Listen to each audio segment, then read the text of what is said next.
first question, why am I not naked? That is a very, very good question. Now that being naked is a very righteous and quite normal thing to do for professors trying to make a point that they believe in, I don't know why I'm not naked. Well, actually, I do. Because as soon as I saw that lecture, by the way, folks, if you don't know what we're talking about, there was recently a Cambridge lecturer who gave I don't even know if you could call it a lecture because it was more like a story, but she is, a passionate Remainer in the Brexit debate. She's very troubled by the prospect of Brexit. And she gave a public lecture or performance, let's say. Yeah, performance is the right word. To show the world why Brexit is a really bad idea. And she was butt-ass naked. I honestly think it's fantastic. I think it's so great. I don't really care that much about Brexit one way or the other because I'm from America and I'm only a visitor in this country, and I think whatever the British people want to do is fine with me. But man, it was funny. And okay, right. So let's break it down a little bit. Her slogan that I think was written on her chest or body somewhere was something to the effect that Brexit leaves the United Kingdom naked. So that was kind of the gist of her performance. That was the symbolic significance.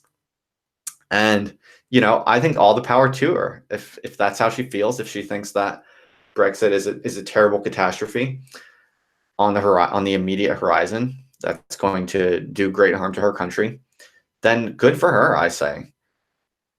I personally, I find it a little. I have a hard time personally understanding why anyone would be so concerned about this like particular technocratic political process. Personally, I think whether your rulers are the EU or the UK, I'm not saying it's not significant or it doesn't matter or it's not worth paying attention to or not worth, expressing your viewpoints on. But to me, it's sort of like I just don't get my panties in a knot about that personally, or I certainly don't get so upset that I would take my panties off for this issue. But hey, different issues are they have different stakes and different emotional valences for different people. And if this is something that she believes in very strongly, then all the power to her. I just think it's so funny. And yeah, I do. I immediately thought the first thing I thought when I watched that is I should totally do something naked. Why would I not? I've actually always had a passion for doing things naked. Like passion is maybe too significant of a word, but I've always had a tendency to get naked. Like when I was younger, I was like at pool parties and stuff like that. I was always like, yeah, the guy skinny dipping and shit. It's just fun, right? And when I saw her, I was like, oh, this is like social license to totally do this. I mean, there's no one could say anything to me if I were to do a lecture naked or make some kind of video naked. I could write like whatever kind of political message I want on me. That was definitely the immediate thought that entered my mind. And actually, I started getting really excited. I was like, I can. This is the greatest social permission to do this as a lecturer. This shows that this is an honorable, righteous thing that is lauded and impressive for an academic to do. So I immediately thought to do it. And I mean, who knows what the future holds? But the reason I didn't do it like today, like right when I got that idea, because usually when I get crazy ideas, I do them right when I get them, or else it's not going to happen.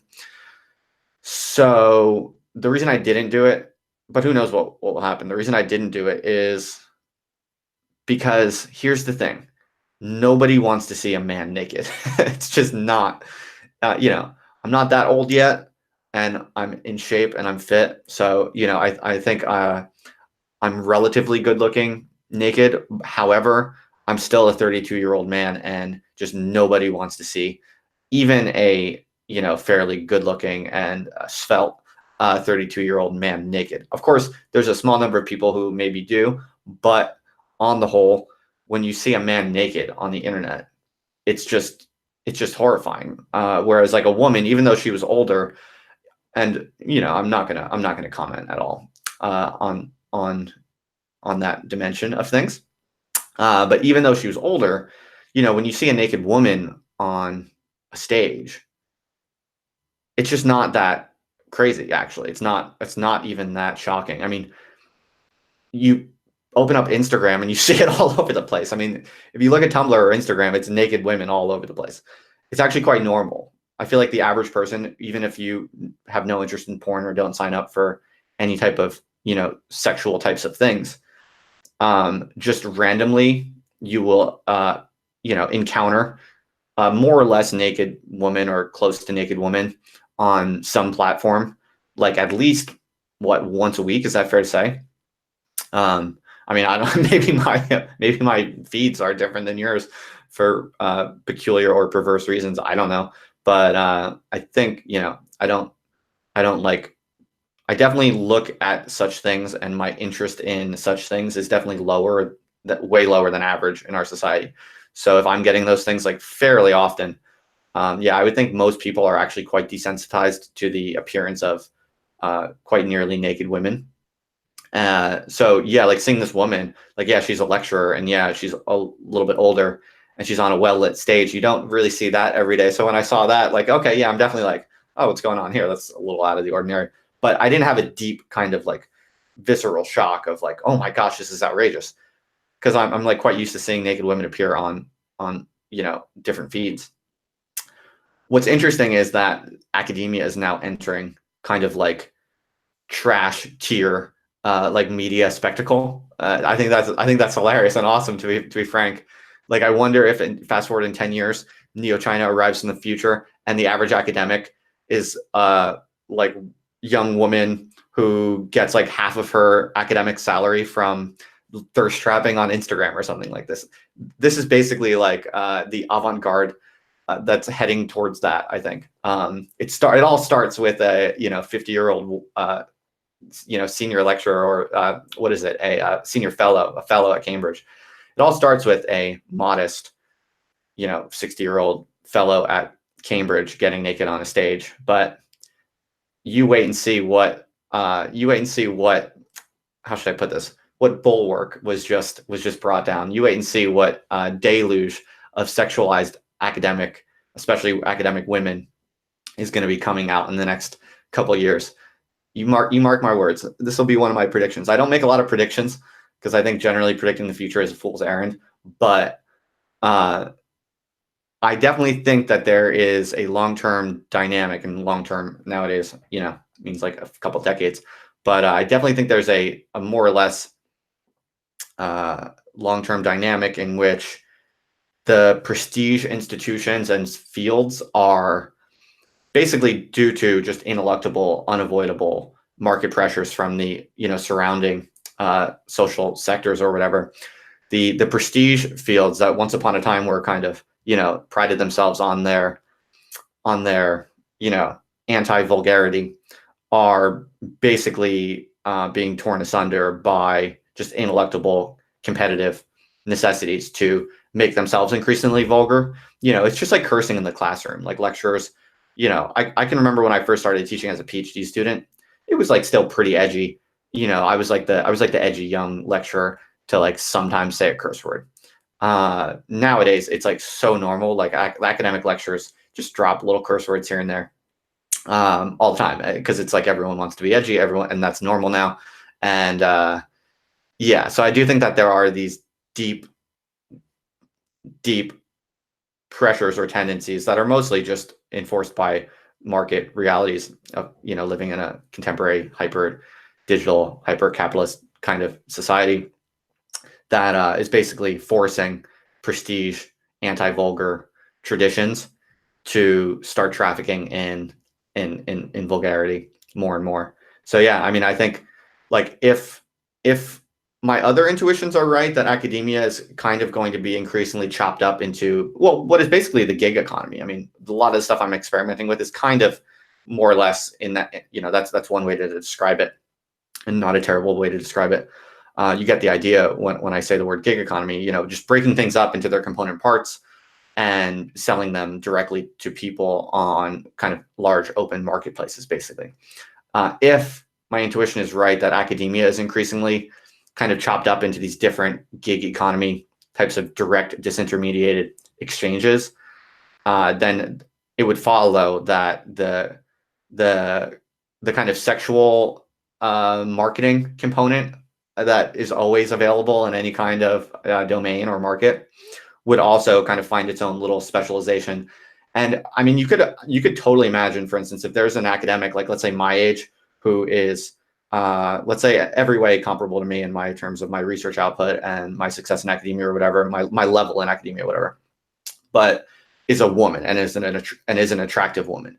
Like if I was an attractive woman and I wanted to make this kind of transition out of academia that I'm currently doing, but wanting to maintain a kind of serious intellectual life and maintain a long-term research agenda and do intellectual work as the bulk of my work on a daily basis, but I have to kind of come up with different ways to make myself valuable and make an income. Hell yeah, I would do basically different types of thirst trapping and more or less kind of like soft sex work, like 100%. I think I would, to be totally frank. I could still do that personally, but it's a little harder because I'm not actually gay. And obviously, if you want to do that as a man, you have to do it. You have to do it for gay, like gay for pay or whatever.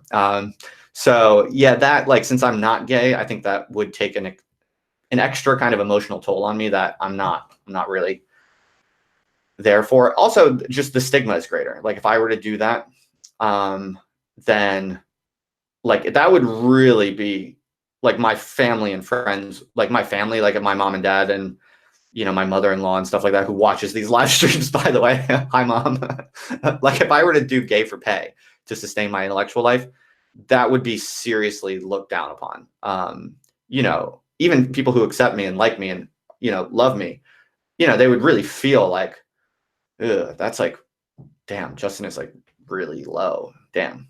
Whereas like if you're a woman and you do that, it's like it's still, there's still some stigma for sure. I'm not denying that, but people immediately kind of get it. Or rather, what I should say is there are now very soft, normalized ways of doing it that don't strike people as even scandalous, really. In some sense, like the whole influencer economy and all of that is like the really, really low level of more or less like whoring yourself out. Like being a model in some sense is kind of whoring yourself out. And that there's always been a tradition for that. That's always kind of accepted and normalized and in fact admired, right? So yeah, if I was a woman academic and I was hot, I would totally be doing that. And I'm surprised you don't see more of it, but I think you will, especially when people like this Cambridge lecturer, when people with a lot of cultural capital at an esteemed institution start breaking down the vulgarity barriers for, their own political points or their own cultural capital or whatever. And I don't even mean that in a cynical or demeaning way. Like, yeah, this woman is obviously trying to make a point. She's trying to produce ripples in the culture. She's a cultural entrepreneur in some sense, and she's using her body and her sexuality to do that in some sense. And all the power to her. But yeah, I think that's just going to have the effect of making the wall between academia and sex work probably even thinner and shorter and more permeable. So yeah, I would expect to see more of that kind of thing in many domains, not just in academia. That was a fun little rant. Brenton says that I am basically describing Ayala. I do not know Ayala, but I have seen her around the internet, and she seems cool. I do remember looking at her blog. She seems like really smart and legit and has written really interesting stuff. And I guess what Brenton is getting at is she's also quite attractive, I guess you could say, obviously she looks quite hot, I guess. And I guess the idea is that, well, any woman who's attractive, like that is just part of the value proposition that they're offering to the world. And this is true, right, for men also. I mean, this is not a very profound thing. Like, I don't think there's anything wrong with it necessarily. I think, yeah, I mean, I guess I do have like complicated attitudes towards it because I am somewhat socially illiberal when it comes to overly unconstrained like sexual mores. I do think that that's been quite a problem for our society, but that's neither here nor there. Like in the world that we live in, yeah, I mean, you leverage your looks to do whatever you're doing, then it's almost inescapable. Yeah, so all the power to her. She's probably out ahead of something that you're going to see more and more of, and I think it's good. You know, it's if something is happening in the culture, whether you like it or not, like resistance is futile. I think never resist things, never object, says Deleuze. Never object. That doesn't necessarily mean you should throw yourself like headlong into any trend uncritically and unethically. Like, no, not at all. This doesn't like remove the necessity of discipline and self-imposed ethics and stuff like that. But yeah, I mean, it's getting harder and harder to survive, especially, you know, doing things like blogging and being a kind of like open public intellectual. And if you have to kind of make that financially workable by leveraging all different types of other assets that you have, hell yeah, do what you got to do, I think. And if you're blessed with good looks, especially if you're a woman, yeah, why not own it? Do it all at once. So yeah, do we have any other questions? Any other comments? What long form articles do I have planned? That's a good question. I got a bunch of shit planned. I have literally like spreadsheets of titles. One thing that I want to do, well, I mean, I'll just go randomly, really. I mean, I'm mostly thinking now about books, and my immediate interest and goal is to take all of the content that I have sitting on my hard drive that's valuable and turn it into some type of product or service that people can actually use like immediately, and that's valuable. So the big candidate on that list that I'm starting to focus on now is all of my code for data analysis stuff, specifically R code for political science. So I've had this problem over the past several years that you know, I've published good academic research articles, but I'm like addicted to just exploratory data analyses. Like I'm absolutely addicted to just digging into some sort of big public data set with really cool information and just taking a quick look at the relationship between a few variables. Like, oh, you know, I'll see a data set and I'll get into my head like, oh, I wonder if the relationship between leftism and abortion support is changing since 1976. You know, like I get these sorts of like little just strong curiosities, and I'm pretty good with this stuff. So I can get that data on my computer and whip up the code to make some graphs to look at, you know, what is the relationship between leftism and abortion attitudes like over the past few decades. I can like make that graph in a few different ways like pretty quickly because I've done that stuff a lot, and I'm pretty skilled with that stuff. So but what I've often done over the past like 5 years as an academic, you never have enough fucking time to, if you get an idea like that, you might spend 2 hours, right? Or if you get like really into it, you get carried away, you might spend 2 hours on it, and you have all these analyses on like some topic of interest. But to turn that into a published research article takes a very, very long time, like months, really. And it requires all these other steps, right? Even just to turn it into a blog post, that might only take like, let's say, to do it right, make everything look nice and write it up well. Let's say that takes 4 hours. I'm just ballparking. I have no idea. But let's just say it takes 4 hours.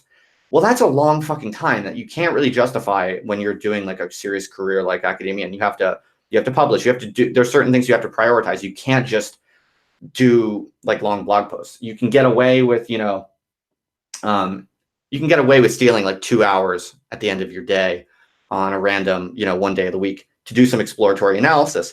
And you get a lot of insight and you get a lot of value, but then to do something with it, even get it to the blog, that's like prohibitively time consuming to do it on a regular basis anyway. Obviously I've done it a few times, but it's prohibitively difficult to do that and get it out there.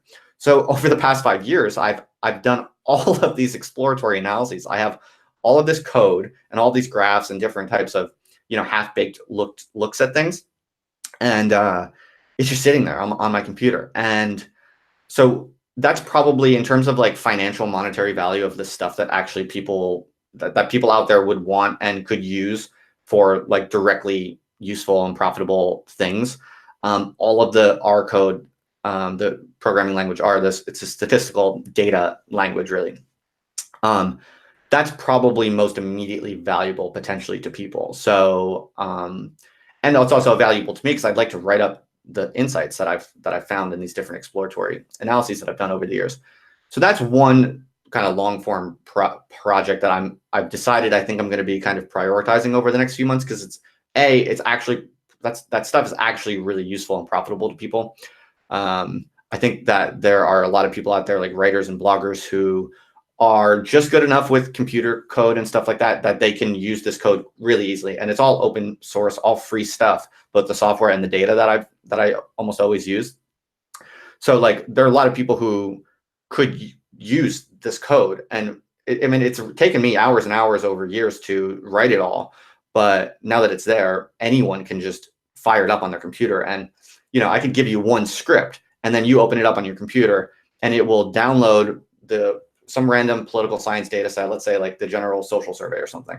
It'll download it for you. It will clean all of the variables. Like it'll clean like all the variables that I cleaned in my analyses, and then make a bunch of graphs and run some models and extract results. Like all of that is embedded in the code. So like there are a lot of people who don't actually know how to do that, and they don't even need to learn how to do that. But if they're just good enough to use computers, I can basically make all of that code and value available to people, basically. And so I don't know what I'm going to do with it, but that's just one example of one of the things I've accumulated over my years as an academic that I haven't had the time to do anything with, but is valuable, and that I would like to, make good on. So that, because it's, as I said, it's like actually profitable to people. It's directly like useful. People want and need that stuff. Saves people a lot of time and empowers people to do cool stuff they wouldn't otherwise be able to do or wouldn't have the time to do. And also because it has like a kind of synergy with like my other goals and interests, which is like, actually doing analysis and writing interesting, valuable insights and stuff like that. So I kind of kill two birds with one stone. I turn all of that stuff into some kind of like online product. I probably just make like an ebook with it or something. I don't know what exactly, or some kind of course maybe, or just put it up there and let people use it. I don't know. I'll figure that out later. But as I do that, I'll also be able to, get blog posts out of that and actually write stuff up and remember like all the stuff I've looked into over the year, try to make sense out of it all. So that's a long answer to your question of what I'm doing next. What do we have? Any other questions, comments, thoughts? The only other things I wrote in my notes that I would want to talk about tonight, and we're already, damn, time flies. I'm kind of on a roll tonight. Only 20 minutes left. The only other things I had on my notes were, the Cambridge lecture I wanted to talk about, but I guess I already did. I don't know if I have any more thoughts on that, other than just I thought it was funny and quite revealing. I think I who knows, but you don't want to overfit your model and read every bit of noise as significant. But yeah, I thought that was like quite hilarious and revealing of something. What else? Oh yeah, the only other point I had in my bullet points was so I'm sending out all these books to people. You remember a couple weeks ago I did this thing where I said, anyone want one of my books? If you just pay for the shipping, I'll send it to you. Well, I'm executing those orders now and shipping them out to people. So I'm going through like old books, and I came across one book which is kind of strange, and I thought, I just had some kind of feels about it, and I think you guys might find it interesting. This book by Crimethinc. I don't know how many of you know of Crimethinc, but Crimethinc is basically a certain tendency, or it's a particular group in kind of like the radical left, more anarchist kind of tendencies. It's a specific group, and it's mostly anonymous. They kind of write things collectively, and there are some individuals, but they mostly use like pseudonyms, like Nietzsche Guevara, like silly kind of fake names or whatever. And this book in particular it's called Days of War, Nights of Love, Crimethinc for Beginners. It's there's a lot of critical things you could say of it. It definitely feels in places quite immature, one might say. It has a kind of angsty teenage vibe to it here and there. It has a lot of like cartoons like this. It's very much like a zine, so it's actually quite a well-produced book, all things considered. But it has a kind of yeah, zine type of feel to it. And yeah, so a lot of people would look at this sort of stuff, this Crimethinc stuff, and a lot of people think that it's quite immature and silly, just kind of like insurrectionary anarchist dreaming, really, and provocative rhetoric. So those are kinds of the critiques, and I have some sympathy for those critiques. Like, this is not exactly my I'm not a diehard crime thinker, but I thought this book was interesting as I was going through it, because this actually is a pretty significant like component or vector of my own politics and kind of intellectual perspective, to be honest. And the way I would describe, and so I was actually flipping through it, and I was like, a lot of this is actually kind of good, like the basic insights. So I wanted to basically just take this as a moment to reflect on one part of my kind of upbringing, my political education, if you will, and my own kind of intellectual profile, even today, because this does kind of capture part of it. So I want to give you a quick review or summary and give a few comments or whatever on it. And so for those of you who've never heard about this, maybe I'll I see some chat about this. Hang on one sec. Then I'll proceed. Michael James Jim Johnson says, I thought ER were non-violent. Oh, that's about something else. Okay, never mind. Michael James says that he might get dismissed because of his involvement with Extinction Rebellion. Interesting. I don't know anything about that, Michael. To be honest, I've heard of Extinction Rebellion. I get that they're like an anti-climate change activist group, right? I think something like that, but I don't know anything about them, so I shouldn't speak out of school. I would be curious to know more about your case, though. Keep me updated.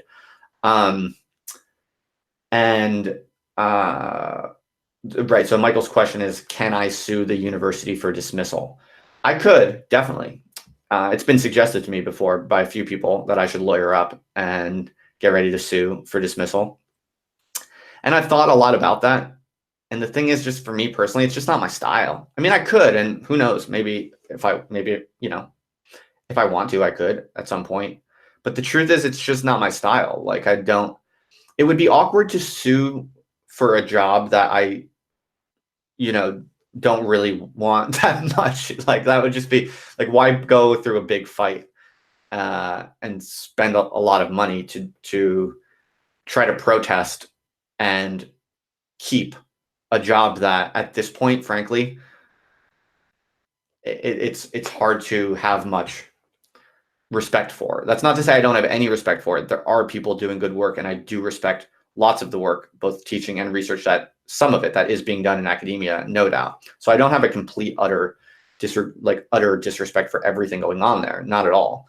But for me, and given what I'm trying to do, and the larger institution as a whole, the sector of higher education and the institutions of academia, this whole process of being suspended and just the absurdity of it all, the silliness of it all, I mean, it's really just increased to irredeemable and irreversible levels my just kind of like utter contempt for the basic institutions, and also the kind of the cultural dynamics that have kind of gripped the university system right now, the particular cultural and political environment.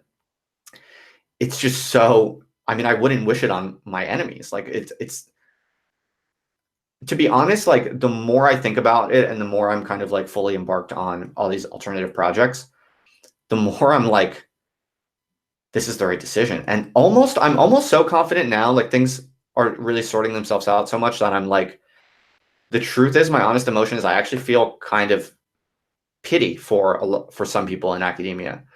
I don't mean that in a disrespectful way. There are, as I said, like, I don't understand other people's lives and their choices. And this doesn't apply to everyone, and certainly maybe not even a majority, but there are some people who,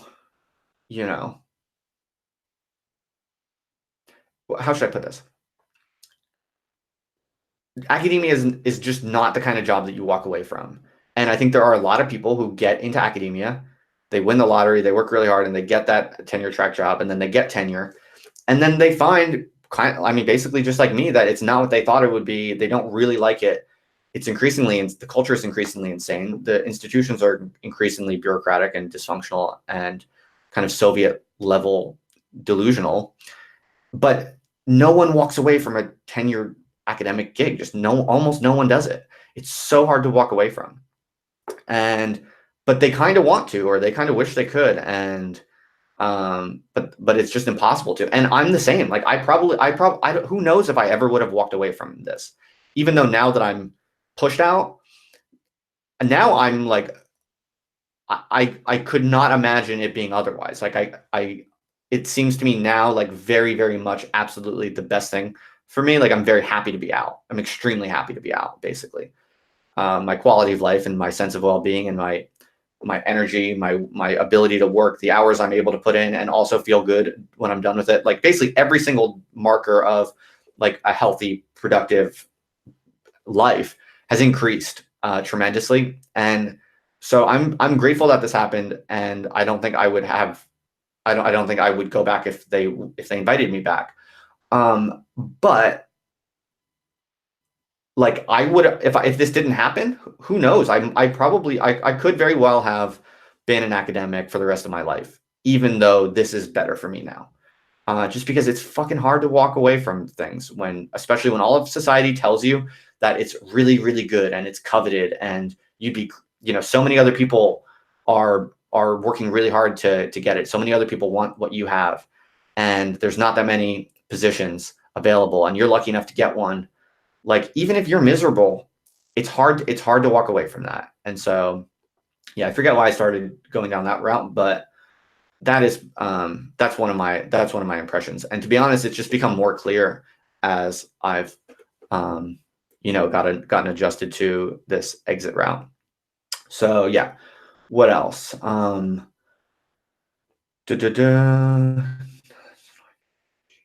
Yeah, so Michael James, shoot me an email or shoot me a DM. I'd like to know more about your situation. I haven't heard anything about it. Right, where was I? Right, Crimethinc. I want to just tell you a little bit about this book, because a lot of people, I think, would not think that this is in my library.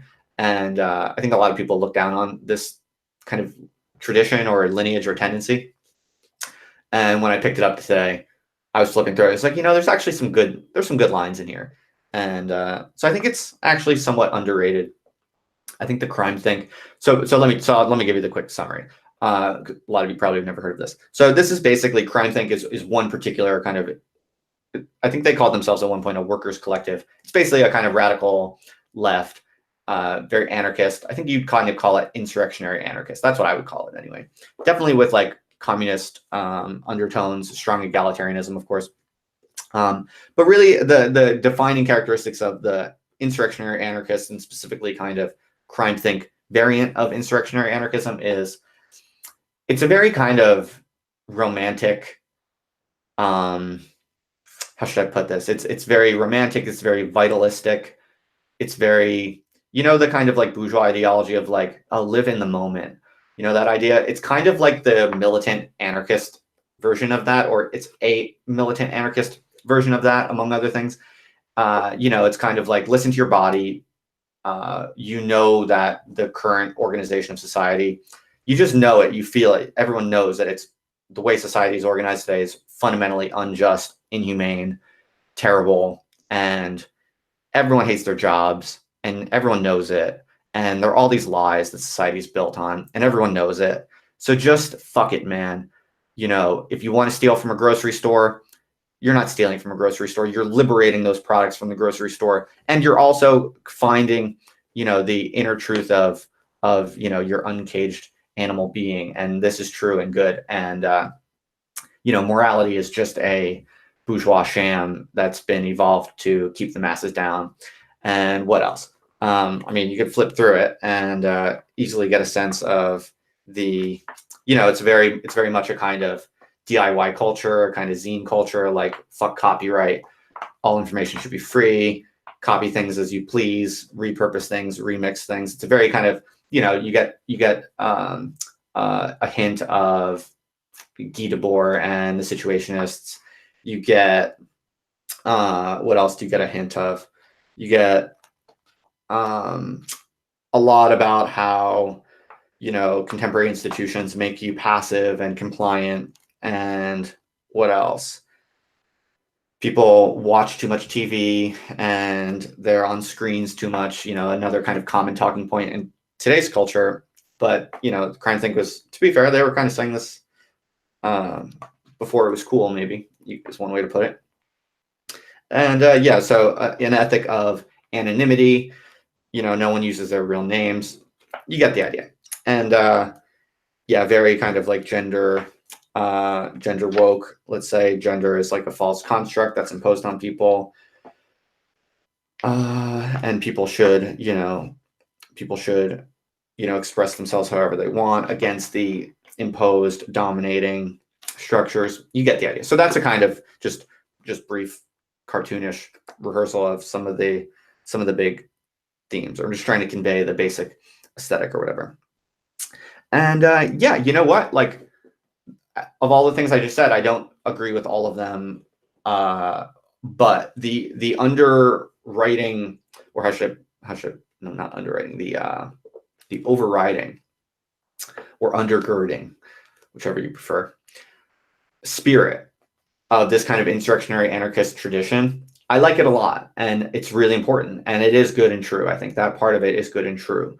And this is one of the vectors through which I got my kind of just utter disrespect and contempt for like all currently existing institutions. Basically, I mean, it is like, this is what the insurrectionary anarchist tradition gets right. Most currently existing capitalist and bureaucratic institutions, they have in fact evolved to keep you compliant and to suck the life out of you for their own profit and their own, to reproduce the institutions. The institutions reproduce themselves through the exploitation of your vital capacities. I think that's fundamentally true. I think that's a true insight, and it does go deep, and it does. We experience that as extreme suffering, and it's yeah. So I like anything that says that and kind of forcefully reminds you of that. And also another thing that they're good on is like putting vital, like they're vitalists. They put they put your experiences and your immediate affect and energies as a kind of primary and initial data point for building out theories of the world and especially making decisions about what you should or should not do. I think that's also a really good move. Where I tend to part ways with this is it's often in a very kind of post-secular, kind of atheistic, God is dead kind of way. So it's very much like, all of morality is a bullshit. There are no rules. There's only like, listen to your heart and the romance of, the small band of revolutionaries, shoplifting and living in communes and stuff like that. And man, I got a lot of love for that. And I've done it myself, and I still kind of want to do it. I mean, I'm still talking with my friends about like, yo, let's buy a house somewhere beautiful and let's like move into it. And, I'm still like scheming around all these different ideas. I still believe in, how can groups of people get together and engineer better ways of living and breaking the rules, but doing it in a way that works and that creates preferable orders, I think like you can't throw ethics altogether out of it. And I don't know. I actually think that you find in this sort of tradition, you find some implicit recognition that in fact, like the community of revolutionaries or the community of radical crime thinkers or whatever it might be, that there are norms and ethics and constraints to keep that cohesive. But that's not very sexy. Like that part of the puzzle is not really sexy. I think a lot of these people just assume that will emerge, and that a small community living radically and romantically in this kind of anti-capitalist communistic fashion will just kind of like self organize or self enforce norms and ethics and basically have its own like autonomous but functioning moral system. And that generally tends not to happen, and that's a major problem, and there are reasons for that, I think. But that's not really sexy, and you don't write like very gripping manifestos with that stuff. And to me, that's where basically religion comes in, because I think that you can't. I believe in radicalism. I believe capitalism is a fundamentally kind of unjust, lying, exploitative set of institutions that, really do suck the life out of us and make our lives terrible and make us terrible people. And at a certain point, you do have to just say, fuck this. I'm going to break whatever rules I need to, to like express and perform the person that I, to perform fully and express fully the vitalistic processes that damn well are being kind of constrained and suppressed. So I believe in that tremendously, but it's not a contradiction to also say that there are deep and longstanding truths and structures that it would behoove us to respect because they're true and because they are there, whether we like it or not. So that is where I think this kind of insurrectionary anarchist tradition goes wrong. They go too much out on this vector of there are no rules, we can do anything we want.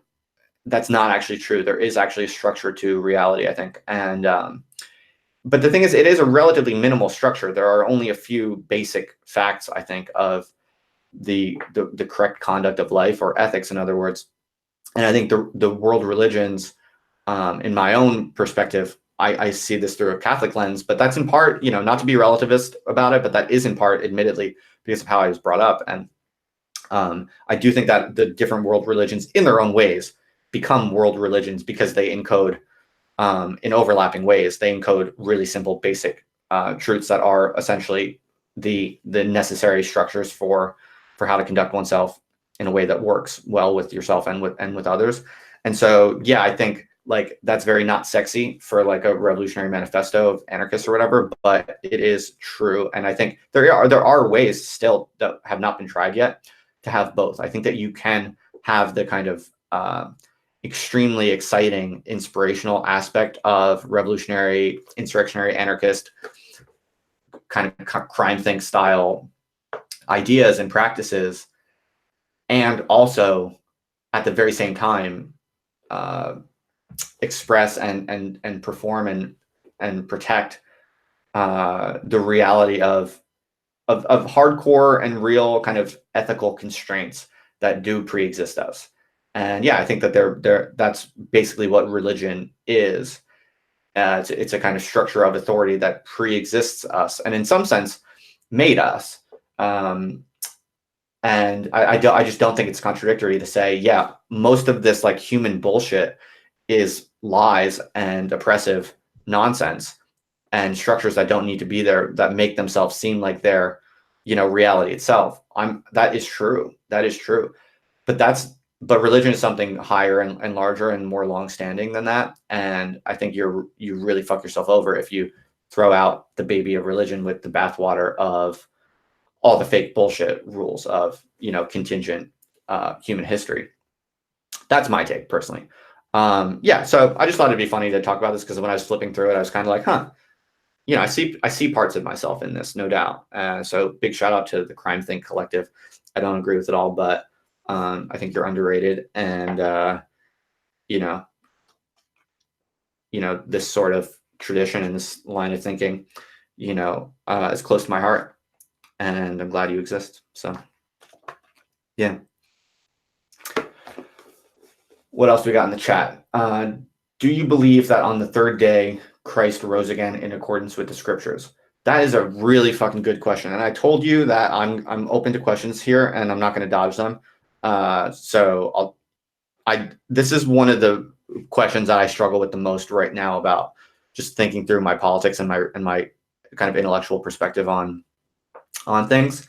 It's the parts of the Christian catechism that are kind of explicitly state that something happened in history that by all indications to a rational scientific person you can't believe. So that's a really good example, and that's a good question. And I'll give you the preface that I don't know my answer to this exactly, but I have been thinking about it a lot, and I'll give you what I got. It's probably not going to satisfy people, but it might get us some progress slightly on this question. So to repeat, do I believe that, for instance, on the third day, Christ rose again in accordance with the scriptures? So the resurrection, in other words. Do I believe that Jesus Christ resurrected from the dead. So I'm a social scientist. I'm well trained in scientific method, and I believe that basically scientific method and rationality is essentially the only kind of tool we have for making correct decisions about what is possible in the empirical world. So I'm through and through a rationalist and scientifically modern person, which is why I struggle with this question. Obviously, the easy answer is to say, obviously that's impossible. Obviously, no person could ever be resurrected from the dead. We've never seen it. There's no proof that it's ever happened ever. There's testimonies, right? There's hearsay. There's all these different things. But if you're a rational scientific person, you kind of just have to say, when someone tells you once upon a time someone rose from the dead, you have to kind of say, I do not believe that based on the data that I have about how the world works and the world that we live in. So that's the obvious answer that rational, educated, secular atheist people tend to put. And I'm not sure that I'm not. So, okay, so let's just do this in halves. That's one half of me. The other half is this. I am not actually convinced that the Christian person has to say that they believe that event happened. I have a slightly different take on it, basically. In other words, I think this idea that a specific event happened where Jesus Christ, the person, the historical person, died, and then this like specific empirical event of him coming back from the dead or being resurrected, that this happened in the empirical world, in empirical history, in the way that we think about empirical history. I actually don't think you need to affirm that in that way. And I'll explain for a couple reasons. So one is that you have to understand that all of these ideas we have today about the empirical reality of an event and the way that we can separate out empirical real world events that happen in the concrete world, from the way that we can separate that from spiritual reality, from our desires, from our longings, from our beliefs and convictions and interests in the social community and love for the people around us, and all of these things. We now, in 2019, are extremely good at separating these things out. We've been doing it for generations upon generations. We have the mental models for it. We probably are smarter just as biological creatures. So in many, many ways, we have this capacity to kind of put empirical statements in a particular way, in a particular domain, and to understand them in a certain way and judge them in particular with certain criteria, the criteria of scientific rationality or whatever, or just empirical reality. But back then they didn't have that, right? So what it means to write in a book that Jesus rose from the dead, like when, the apostles or whatever, when the people putting together the Bible, when this becomes a part of the early Christian story, it's written in the book. On the third day, Jesus rose from the dead. That it just simply is not an empirical statement in the sense that we think of empirical statements. I mean, that's just undeniable. And to insist that that's what they meant and that's what they were doing, that's just plainly naive and stupid, I think, because they didn't have the conceptual tools and the mental routines that we have. So that's really, really important, I think, because what we do today is we say, oh, if you're a Christian, then you have to say that you think this thing happened. Do you think an actual resurrection happened? And then, of course, you look like an idiot. Of course, that sounds idiotic, because we're scientific and modern people, and we know what's possible, and we know how to make decisions about what's likely and unlikely based on data and our past observations. And so, yeah, I think in other words, what I'm getting at is that our scientific rationality and the way that our society has normalized as the primary way of thinking, this kind of like scientifically rational model, it's good, and we should use it. And I've been trained to use it, and I do believe that is the only way we can diagnose and make inferences about what has happened in empirical reality. And so you can say on the one hand, I do not believe, like I would say, for instance, I would answer this question by saying, I do not believe that it is possible for a human to die and be resurrected. I have no data for believing that has ever happened.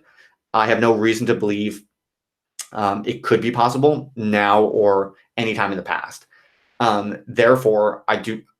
So that's that would be one part of my answer. I would say that without qualification. And then I think you can also say that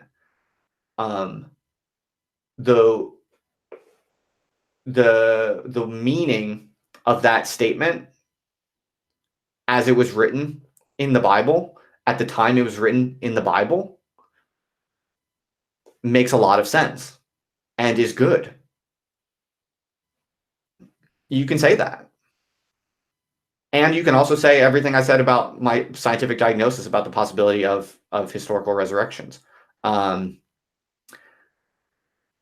I mean, that's not that profound, and I don't know exactly if what I just said all ties up with a nice bow on top of it, but that's basically where I'm moving with this. And so, like, in other words, I think you can say, yes, I believe in the resurrection in the way that it was intended when it was written. Like, I believe in the meaning that it has. I believe what it's saying. I believe what it means.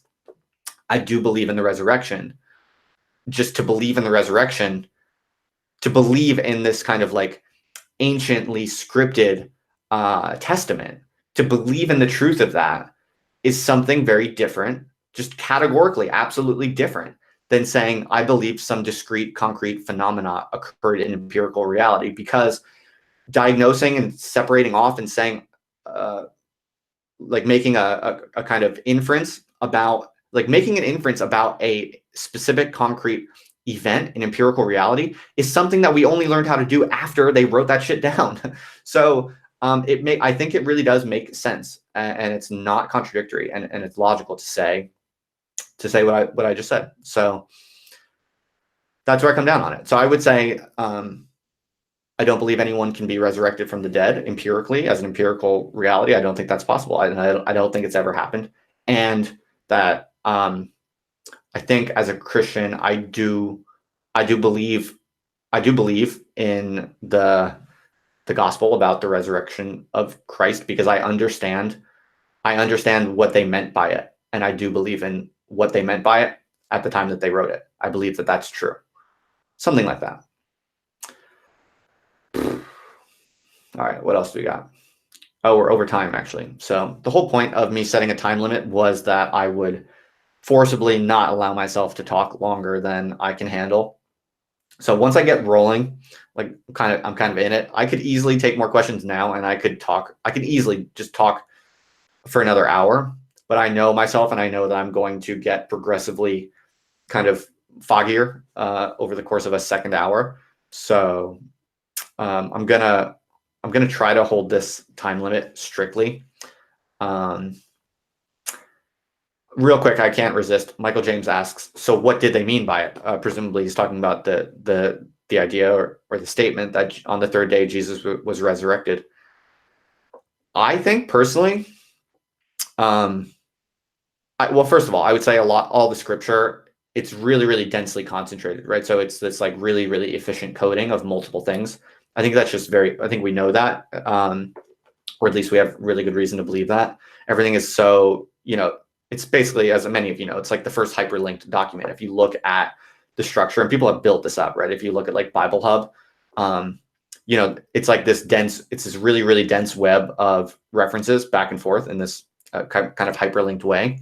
And, it's supposed to encode all of this stuff about life and how you should think and behave and the history of the world. It's trying to encode like so much, right? And it's relatively short for what it's trying to encode. So clearly in an evolutionary process where the stuff is like iterated over time, it's going to get increasingly kind of dense and concentrated. So that's one thing. I think like everything you find in the Bible is doing a few different things at once. And I don't think that's a cop out. I think that's like just the truth of what this historical evolved document is and what it's doing. And I think that's well, you make that argument quite well, I think. But a little bit more to the point, one of the things that I think is that means the resurrection, just personally, and this is just off the cuff, but one of the things I think is coolest about that, or I'm most attracted to, is I think they're definitely trying to say something about the weirdly almost how should I put it? Well, it's almost miraculous. The miraculous property of truth telling as unstoppable. I really do think that's what they're getting at. I think that so I have this longer story to tell. I'll give you a preview now, but I have this kind of like longer narrative I've been kind of developing, where I think Jesus was influenced by Diogenes of Sinope and the ancient Cynics, and there's evidence that there were ancient Cynics kind of in the area around Jesus, and it's quite likely that Jesus actually had some concrete exposure to some ancient Cynics in the lineage of someone like Diogenes. And if you go back to that time, Diogenes is this like radically militant kind of truth speaker who basically organizes his entire life around talking shit as aggressively as possible on all of the kind of bourgeois normie people. And it makes a whole lifestyle, a whole philosophy out of this. Totally over the top, aggressive, kind of humorous, public provocateur. But of course, that's in a kind of ancient Greek religious context. He has visits to the oracles and stuff like that. And right, so, but it was very powerful. It was extremely powerful. Like he really did change the way people think. And a lot of the Roman emperors, for instance, the Roman nobles, admired him. And basically, Stoicism, which was one of the favored philosophies of the Roman elites, was hugely influenced by ancient cynicism. It's kind of like a watered down version of ancient cynicism for politicians, sort of. And so, anyway, very, very powerful, demonstrably powerful, right? Like even Alexander, publicly said that that it was like the second most powerful thing to him in some sense, I'm paraphrasing. But anyway, I think that basically one way to read Christianity is that this Jesus guy and his cronies, they're kind of learning from this. They're understanding which way the wind is blowing, and they've heard stories about Diogenes, and they've heard stories about they see the ancient Cynics, and they get the idea, they get the logic, and they're like, huh, yeah, there's something to that. And I think that one of the discoveries kind of encoded in Christianity is specifically that there is something very weird and peculiar about the truth, something mystical, really, something truly, there's truly miraculous about the truth, which is like no one can stop it. You just can't. It's there, and there's no amount of social, conformity or political pressure or force. There is no amount of anything that is going to stop the truth from becoming true, and from producing its effects on the world. More importantly, I think that, and I think that the resurrection kind of encodes